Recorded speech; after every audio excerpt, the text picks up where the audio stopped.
Oke, halo guys, kembali lagi bersama saya Fatur Rahman Gilang Permana di Latsar 2025. Jadi hari ini kita akan membahas mengenai Pancasila ya. Sebelum kita masuk nih, kita harus memperkenalkan diri dulu. Nama saya Fatur Rahman Gilang Permana dan Halo, saya Doni Farjasena.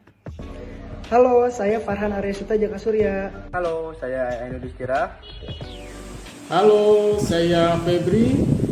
Nah, sesuai dengan tema kita, kami berlima akan ngobrol mengenai Pancasila. Kenapa sih Pancasila itu dijadikan dasar negara dan kenapa sih Pancasila itu kita harus menerapkan untuk kehidupan sehari-hari? Oke, langsung saja kita akan bertanya kepada Mas Doni. Oke Mas Doni, jadi bagaimana penjabaran sila pertama Pancasila itu Mas? Oke, sila 1 ya, ketuhanan yang Maha Esa.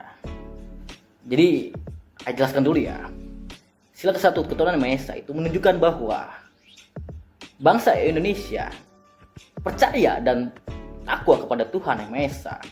Negara juga menjamin setiap warga negaranya itu berhak memeluk dan menganut agama maupun kepercayaan sesuai dengan keyakinan masing-masing itu. Terus fungsinya apa sila ke-1 itu? Yaitu sebagai dasar dan pedoman bagi kehidupan berbangsa dan bernegara untuk yang berlandaskan dengan keimanan dan ketakwaan kepada Tuhan yang Maha Esa. Jadi you harus paham dulu itu poin-poinnya itu. Terus bagaimana contoh penerapan dalam kehidupan sehari-hari? Oke, saya terangin ya. Ini ada satu bungkus nasi dan juga sendoknya ini. Jadi kalau you benar-benar menerapkan sila pertama, yaitu ketuhanan Maha Esa, sebelum dibuka dan you makan ini nasi bungkus, you sebaiknya baca doa dulu menurut agama dan kepercayaan masing-masing.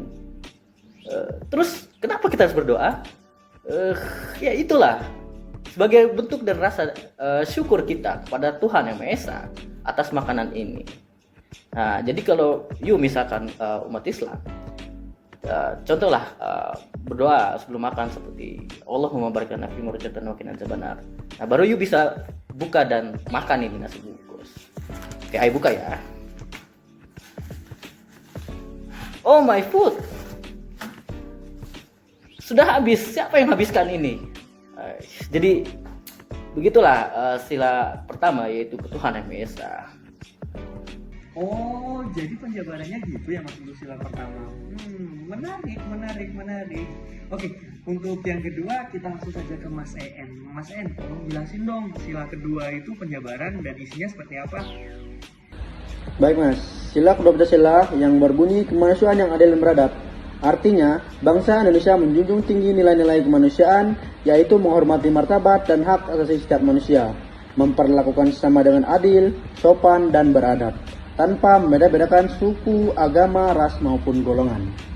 Sila ini menegaskan bahwa manusia memiliki derajat yang sama dan harus diperlakukan secara manusiawi dalam kehidupan bermasyarakat, berbangsa, dan bernegara. Fungsi sila kedua Pancasila yaitu ada beberapa, sebagai dasar penghormatan terhadap hak asasi manusia, yaitu setiap warga negara memiliki hak dan kewajiban yang sama tanpa diskriminasi. Adapun sebagai pedoman untuk bersikap adil terhadap sesama, yaitu menumbuhkan rasa empati, keadilan sosial, dan solidaritas antar warga. Adapun sebagai dasar hubungan antar manusia, yaitu mendorong terciptanya hubungan yang saling menghormati dan menghargai antar individu maupun kelompok. Adapun sebagai arah pembangunan moral bangsa, mengajak seluruh warga negara untuk berperilaku beradab, beretika, dan menghormati kemanusiaan. Adapun penerapan sila kedua dalam kehidupan, yaitu dalam kehidupan pribadi, adalah menolong orang lain yang membutuhkan tanpa pamrih, menghargai dan menghormati sesama manusia, tidak bersikap sombong, kasar, dan merendahkan orang lain. Adapun dalam kehidupan bermasyarakat, bersikap toleran terhadap perbedaan pendapat dan latar belakang sosial, menjaga sopan santun dan berinteraksi, ikut serta dalam kegiatan sosial seperti gotong royong, donor darah, dan bantuan kemanusiaan. Adapun dalam kehidupan berbangsa dan bernegara, yaitu pemerintah menjunjung tinggi keadilan dan HAM dalam setiap kebijakan, menolak segala bentuk kekerasan, diskriminasi, dan pelanggaran hak asasi manusia, mendorong perdamaian, persaudaraan, dan keadilan sosial di seluruh wilayah Indonesia. Jadi sila kedua itu isinya seperti itu. Kita bisa menerapkannya ya.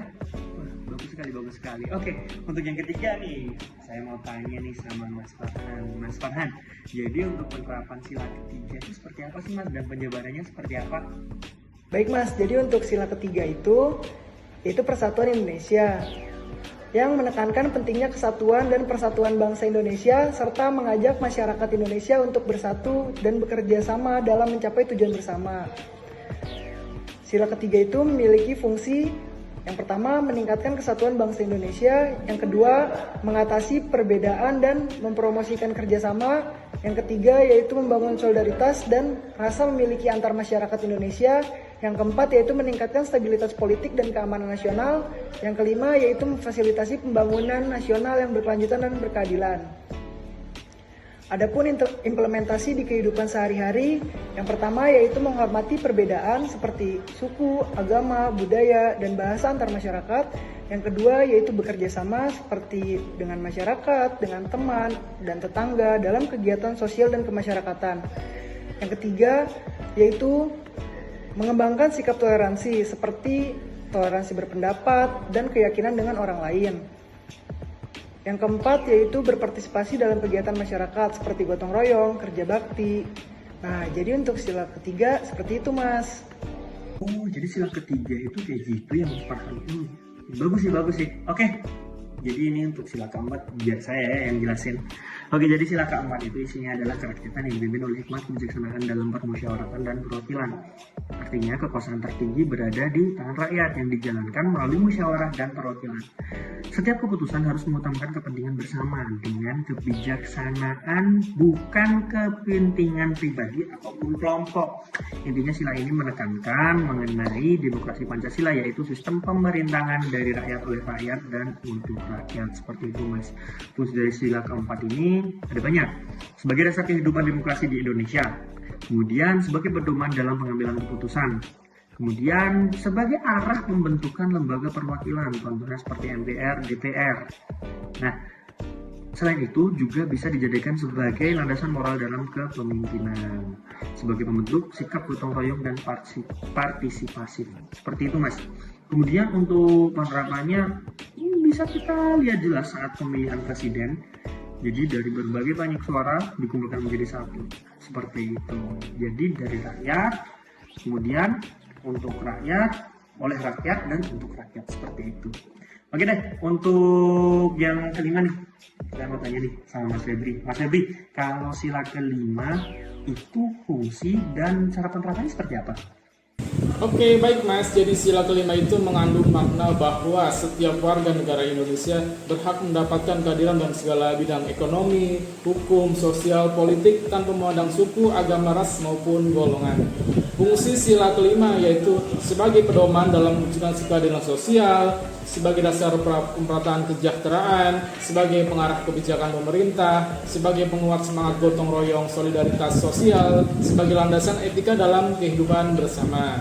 Jadi penerapan sila kelima dalam kehidupan sehari-hari yang dekat dengan aktivitas saya meliputi menghargai pendapat semua rekan kerja di lingkungan tempat kita kerja, membantu anggota teman yang sedang kesulitan, tidak membeda-bedakan teman berdasarkan latar belakang, mengikuti kegiatan kerja bakti gotong royong di hari Jumat bersama masyarakat sekitar.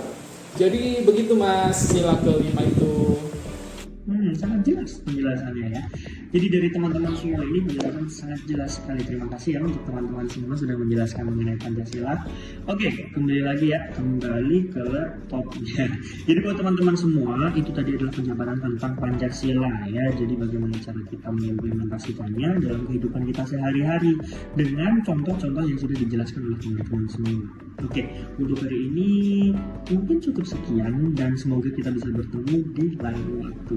See you next time and bye-bye. Sebelum kita tutup, kita mau jajal dulu nih. Oke, langsung saja. Kelompok 3, angkatan 38, Latsar 2025 Sukses. Sukses.